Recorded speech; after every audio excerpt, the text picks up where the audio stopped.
非常之獨特嘅一件天然黃水晶球。呢個黃水晶球唔算細，亦都唔算好大，有73.9 mm 嘅直徑，最長嘅位置73.9 mm，即係74啦，4捨5入。呢個咧相當之特色，佢晶體都幾清嘅。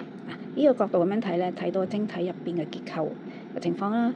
佢唔係全清，佢呢個位置咧，我哋驟眼睇好似一堆棉，其實咧實物去仔細去睇佢咧，其實係啲礦物質。礦物質咧形成嘅，佢又唔似一堆棉咁樣。我用個燈照一照，俾大家睇得清楚啲。咁樣睇一睇咧，佢入邊咧好似啲兔毛咁樣嘅，其實係啲礦物嚟嘅。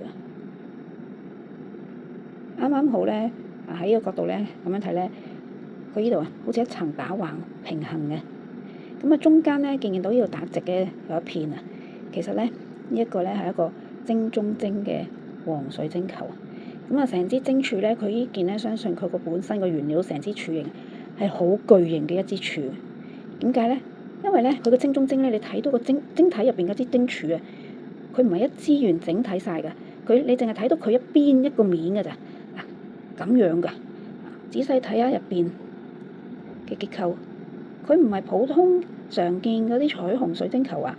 普通常見嘅彩虹咧，佢帶彩虹光係因為入邊有片冰裂紋，折射咗啲光，將啲光嘅色咧打散做七色光㗎嘛。但係呢一個唔係，呢個結構咧入邊咧個片有彩虹嘅呢個咧，其實入邊咧係有一片晶中晶嘅一邊嘅結構嚟嘅。見唔見咧？佢有生長嘅紋啦，好似啲骨幹嗰啲鱷魚紋咁樣嘅。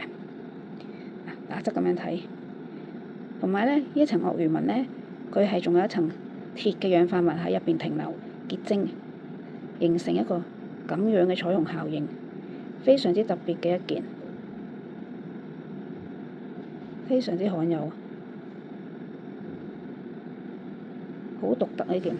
我自己最中意咧係睇佢入邊晶體嘅紋，除咗欣賞佢嗰啲七彩斑斕嘅色光之外咧，佢入邊結構咧好似一個骨幹水晶咧，表面嗰啲鱷魚紋咁樣嘅，嗰個結構咧係好特別嘅。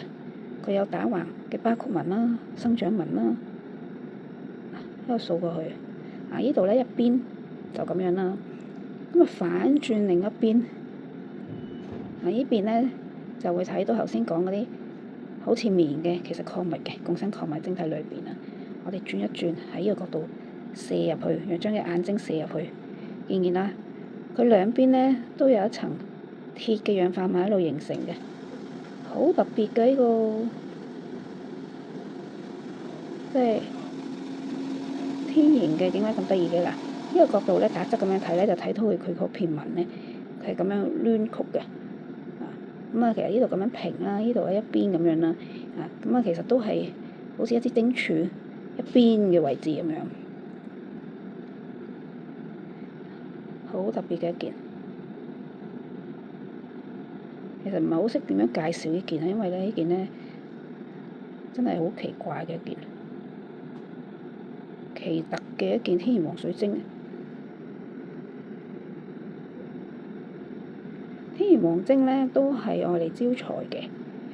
如果你有風水洞啦，譬如紫晶洞啊，其實可以喺個紫晶洞裏邊加添一個水晶球，黃晶球係最好嘅選擇。其次咧就係呢個黃分界啦，或者金鈦晶水晶球啦。但係金鈦晶球咧就價錢比較高，咁大個如果呢個鈦晶球咧冇5個位你都走唔甩啊！鈦晶球或者發晶球。靚發嗰啲咧，粗發嗰啲咧係唔平嘅。呢個黃水晶球，呢個屬於特色嘅，一個非常之特色嘅一個黃水晶球。我哋存貨咧，除咗呢一個黃晶有咁靚嘅彩虹之外咧，仲有另一個白水晶球，稍微再大件啲嘅嗰件咧，都係嗰個彩虹光都係好靚、好繽紛。同埋一個水晶球咧，因為佢360度圓球體啊嘛，咁你喺度運轉嘅時候咧，轉動咧其實冇一個指定方向，上下360度都可以轉動嘅，或者咁樣平面打橫咁樣又得，所以我哋又叫佢做運轉球。運轉球嘅意思咧，就將我哋嘅能量轉化做一個正向嘅能量，對你有幫助嘅能量。所以我哋紫晶洞咧好多時咧都擺放個水晶球，可以擺黃晶球、紫晶球、黃方解球，亦都可以擺個白水晶球都得。咁放個紫晶球亦都冇問題嘅。嗰個作用咧就係幫你運轉啊，將個能量咧轉化做對你有利嘅，係啦，對你有利、有作用、有幫助嘅。採用黃晶球，因為順勢黃晶有黃晶嘅能量啊嘛，所以我哋就加強埋，同時加強咗財運嘅效果。所以我哋好多時咧都用黃晶球、黃方解、金太晶球、金髮晶球，就係呢個原因啦。其實每一個角度都靚嘅，點樣擺、點樣睇都有嘢睇。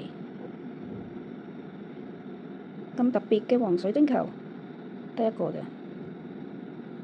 想大啲都冇，想細啲又冇，只此一件。